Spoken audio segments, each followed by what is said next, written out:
you. Good evening, everyone. Thank you, TEDx. Thank you, Geetham University, for having me here this evening.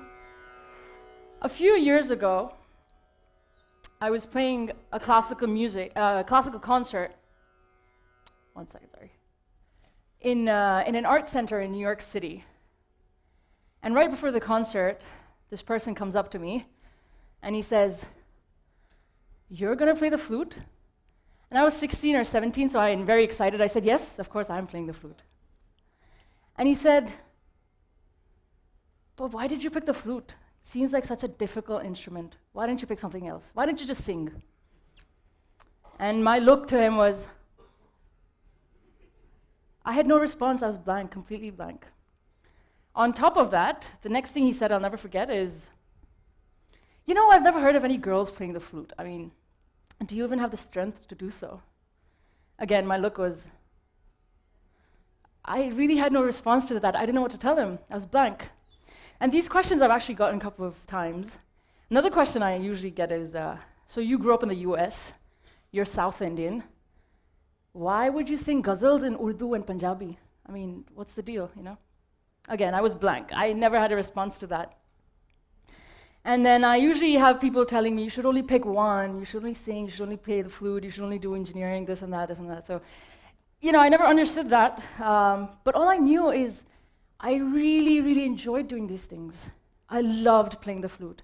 I loved training in Carnatic music. I loved those competitions that I did. I loved performing. And I love singing because I find the sense of liberation when I sing, right? And then there were all these forms of music like Sufi, and I'd hopelessly fallen in love with ghazals because it's one of the richest forms of poetic expression.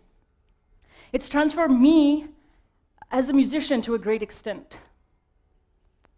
But these questions that I was getting, were they kind of making sense? Were they true? Now, because of certain experiences that have kind of shaped me, and I'm very thankful to those, I feel like I somewhat have an answer to them. A more cohesive answer.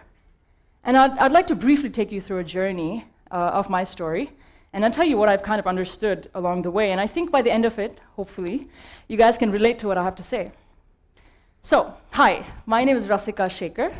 I am a chemical engineer by degree, and a musician by profession.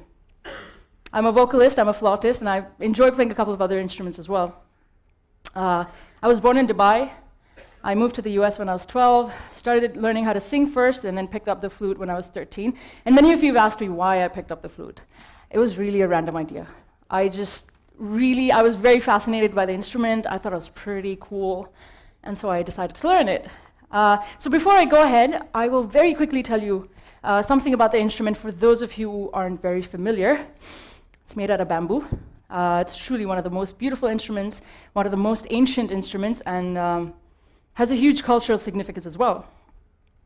And it's one of those instruments that doesn't have any extra fittings on them. It's as simple as it looks. So these are playing holes.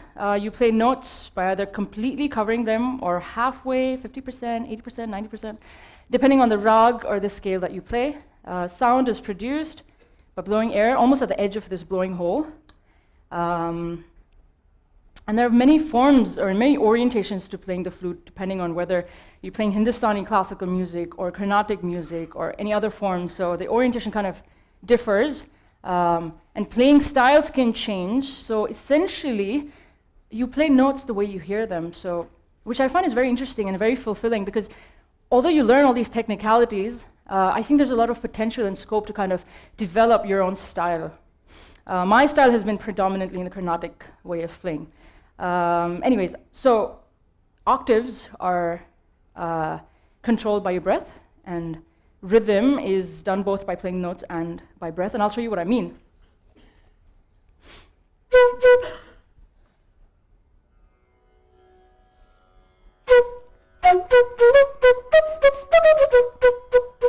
Maybe, so I don't have any musicians here, maybe you guys can, clap along. 1, 2, 3, 4.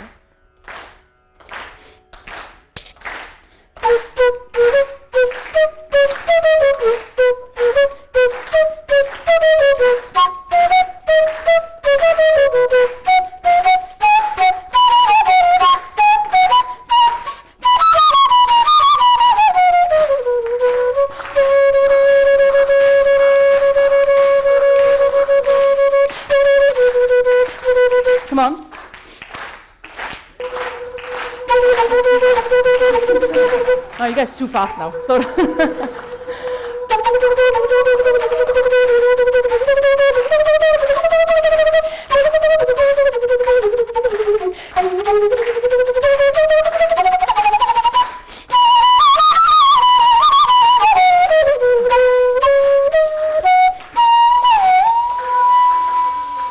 So, there you go. Okay. So those are, a couple of things how rhythm really works. So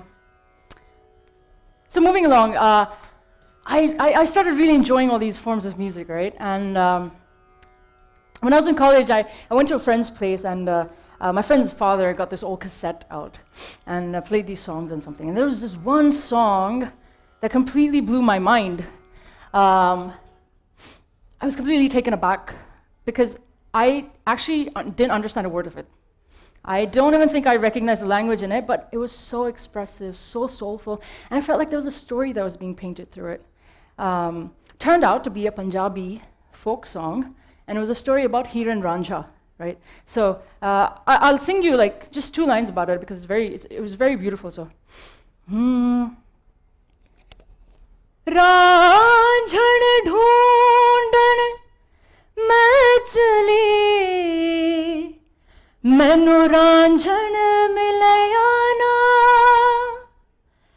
रब मिलया रांझा ना मिलया, रब रांझे Z दिना वे मैं नहीं जाना खेड़ियां दे नाल, मैं नहीं जाना खेड़ियां दे नाल, दिल विच रांझा दा ख्याल वे मैं नहीं जाना खेड़ियां दे नाल. So this is the song, and I found like it was so beautiful. Thank you. So I was really enjoying all this, and all I really knew that I wanted to find out more. I wanted to gain a wider understanding.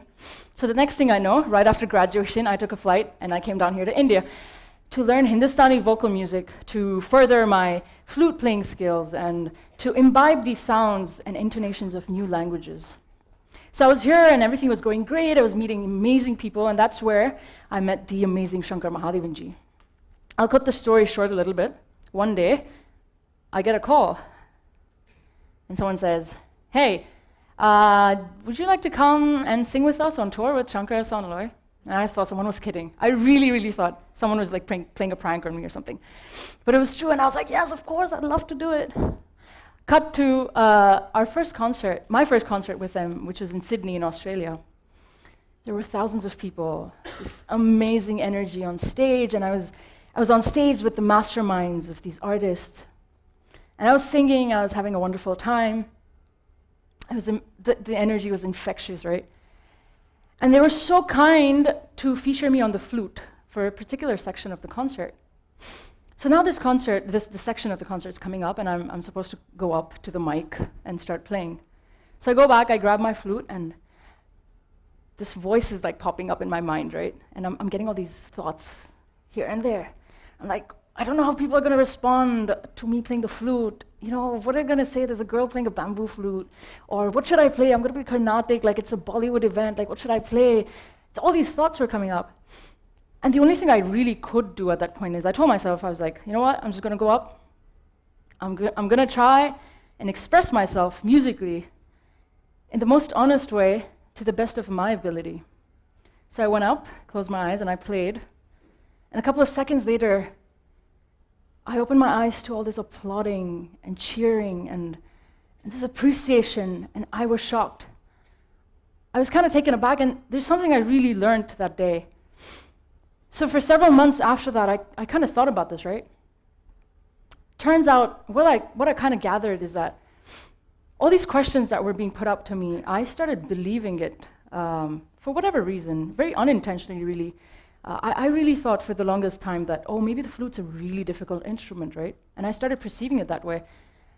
But it really isn't. I mean, any instrument or any form of music, any form of art, any form of work, anything anyone does, is as challenging as anything else. Everything is endless in its own way. Everything has its own sphere, and it's as big as what you want to see it. And I'm not going to lie, for some time, I really thought that maybe because I'm a girl or a woman, that I had restricted capabilities of pursuing this instrument. But that's not true. I was being completely silly. And what the point is, I mean, these are very small examples, but the point is, I understand that at times we kind of constrict our own thoughts for ourselves, perhaps unintentionally, unknowingly, in a very subtle way. We place these barriers on our perceptions that kind of hinder our thought. And for whatever reason, you know, because someone said something, because we read something, because we hear something, for whatever reason, we tend to kind of hide in the cocoon of our thoughts. And what's important to really try and do is kind of gauge every now and then what these restrictions are and if we can kind of overcome them. I'm not saying it's really easy to do so, but it's a process. And what kind of helped, and I think what kind of helps is, at least it helped me, is if you look into yourselves for answers, and if you push your own boundaries for yourself first, and kind of open your mind to widen your taste, I think things kind of fall in place. I mean, that's what happened for me. For me, it was just about acquiring all this knowledge, absorbing the music, absorbing information, widening my taste, pushing my own boundaries just for myself.